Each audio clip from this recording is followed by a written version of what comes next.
Luke Kromenhoek to the transfer portal, intends to hit the transfer portal for Luke Kromenhoek.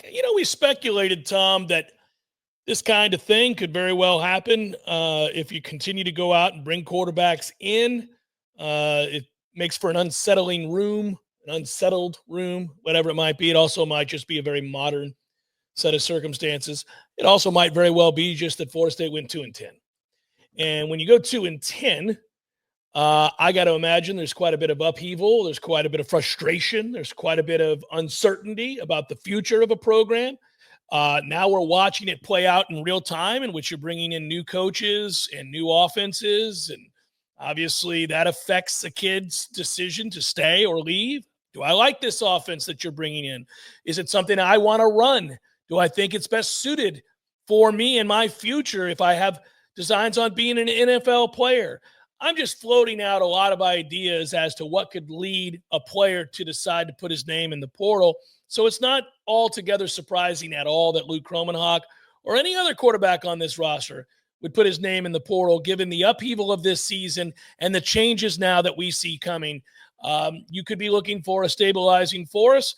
I wish Luke Kromenhoek all the best wherever it is he goes. I thought the kid, along with Brock Glenn, was put in some pretty untenable situations. At the same time, if you want to take the other view of it, Florida State can't afford to be worried about all this.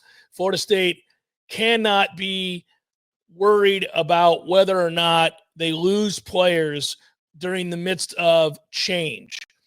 When change happens, it hits people a certain way.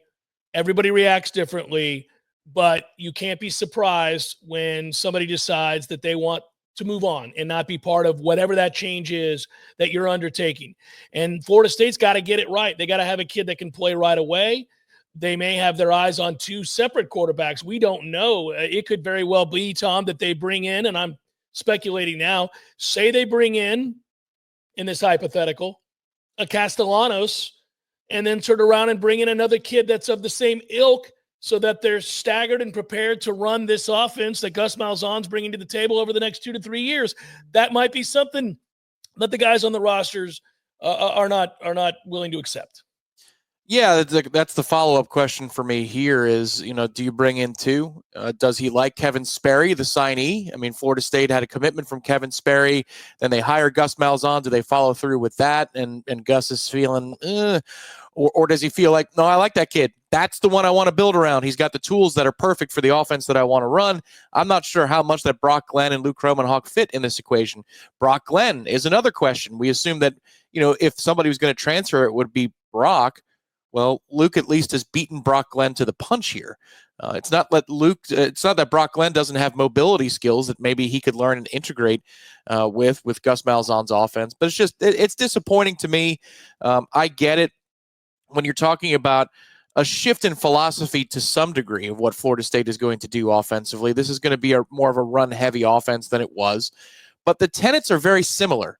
So it's not like you're going from Mike Norvell's offense to the air raid run by a Mike Leach disciple or the guy from Kentucky that actually founded it. His name escapes me. Hal Mumme? Hal Mumme. Thank you very much. You're not going to a Hal Mumme offense from Mike Norvell's offense. So, Luke had a lot of interest on the trail before he left, before he decided to sign with Florida State. I know Georgia made an 11th hour run for his services. I wonder what kind of interest he'll drum up, but Luke is still a project. And that's why I was hoping that he would want to develop further with Florida State, because he does have tools to run the football. Maybe that's not how he views himself. I'm sure that, if you're looking at running versus passing gets you paid at the next level, at the professional level. So maybe that's part of the reasoning, but it just kind of stinks. He had potential, and I think it could have worked here, but he certainly needed more time to develop than this upcoming season. He was not going to start for Florida State in 2025. Yeah, no, when I look at it, I'm just saddened by the unfortunate set of circumstances that kind of led to the situation that Florida State's in now with some players. Inevitably, you're going to lose some players that you liked. Inevitably, some guys are going to leave that you thought had real potential to be good for you moving forward. But I certainly don't resent most of those players, if not all of those players. There's occasionally a kid who wasn't a kid that wanted to do right or whatever that I'll be like good riddance to. But for the most part, I kind of just get it. And Luke Kromenhoek is a good kid who's done everything right. He's worked real hard. And I know from conversations with people close to him, I'll just put it that way, that he was committed. I mean, even in the midst of all of this disaster that we saw all around him this year, he was still pretty unwavering that he did not regret his decision to go to Florida State, was excited to be here. You know, people close to him said, no, he's a trooper. He'll hang in there. But, you know, I don't know. Things got so bad over the course of the year that you just had to wonder how many guys would really stick around. And when you're part of a season like that, sometimes you just want a fresh start. I mean, I don't have a problem with that. 2-10, Tom. Yeah. You know, I could just see where a kid be like, yeah, you know, let me just start over here. But there's the whole element that you just alluded to, which maybe he hates the system. Maybe he looked at Gus Malzahn's offense and was like, no, I ain't running that. If that's the case, I get it. I get it, baby. Yeah. And remember this. He's very toolsy. The reason that he was such a highly ranked player wasn't because of all the great numbers he put up in high school. He didn't. He wasn't a quarterback long enough to put up these incredible careers in high school where you'd be like, man, you know, he threw for 4,000 yards his sophomore year. By the time he was a junior, everybody knew he was going to be a 5-star. By the time he was a senior, every team in the country wanted him. That wasn't his high school career. He was an athlete. He was a safety. He was a lot of things. So he needed to play more football to really accrue all that other stuff that we talk about as a passer. And, you know, I wonder how many of the teams that were on him late, Tom, how many of the programs that liked him because of the tools that he had, not the experience, came calling back at the end of this year saying, hey, remember us? Remember us? We wanted you in then too. Yeah, no, that's why at certain moments when, you know, his internal clock wasn't too slow and you got to see the slinger in him, you know, break the pocket and throw a frozen rope to Ja'Kai Douglas for a long completion. You go, well, that's why he is rated as he is. The first throw he made that was dropped in the end zone against Duke, you say that's why he is the player that he, you know, in terms of the high recruiting rankings. This is why the Bulldogs were interested in making a run at him at that last moment. It's going to be fascinating to see how Florida State fills out the quarterback room. We all know that the leader in the clubhouse at the moment is Castellanos. He's visiting campus tomorrow. You know whose stock just went up a little bit is Trevor Jackson, unless he decides to leave because he doesn't like the way that the offense is constructed. There's a guy who came in as a preferred walk-on, but he was a blue chip former Ole Miss commit, and he does have the tools to move and throw on the run. So could it be that he and Kevin Sperry get a larger look when it comes to spring camp?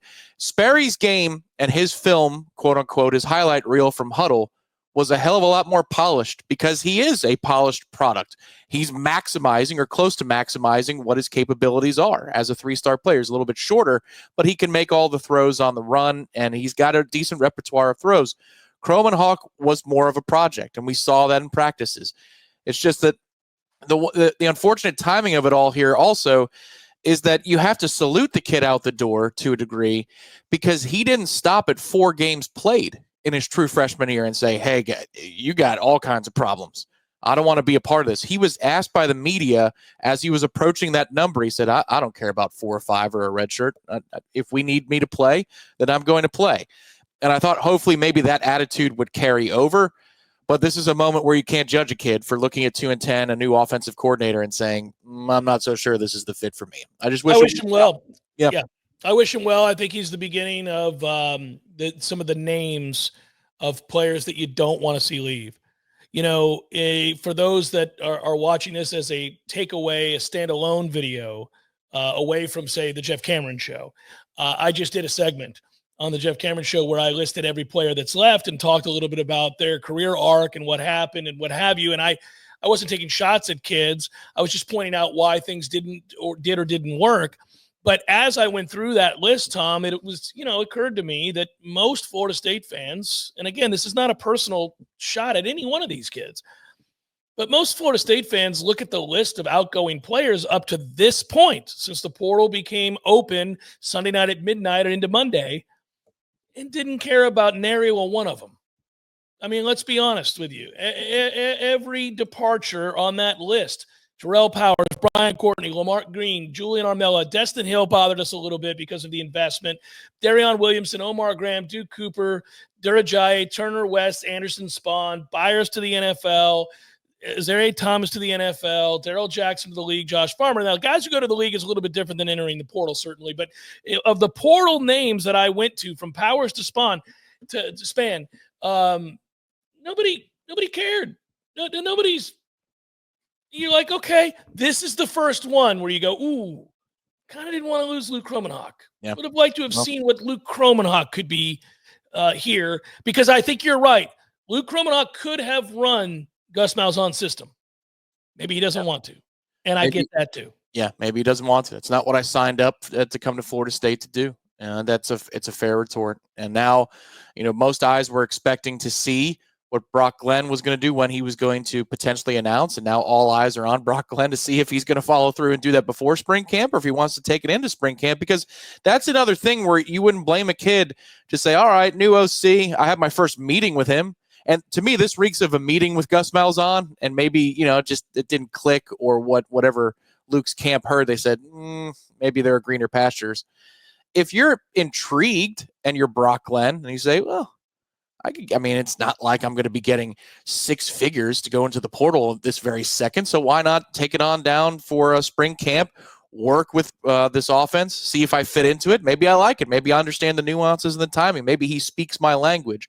Or does Brock say, nah, the heck with that? Luke has got a good idea, which is, let's just go start a new path, chart a new course, as they bring in a Castellanos and maybe another kid to work with Trevor Jackson and Sperry. Yeah, I'm going to guess that Brock Glenn will probably be gone, I would think, but I could be wrong about this. I would just say I'm fascinated to see which quarterbacks he's going after, what other names. Again, I want to reiterate that I was told prior to some of the names we've seen listed now and gotten confirmation on their visitations, Tom, that Florida State was willing to talk to upwards of 7 to 12 quarterbacks.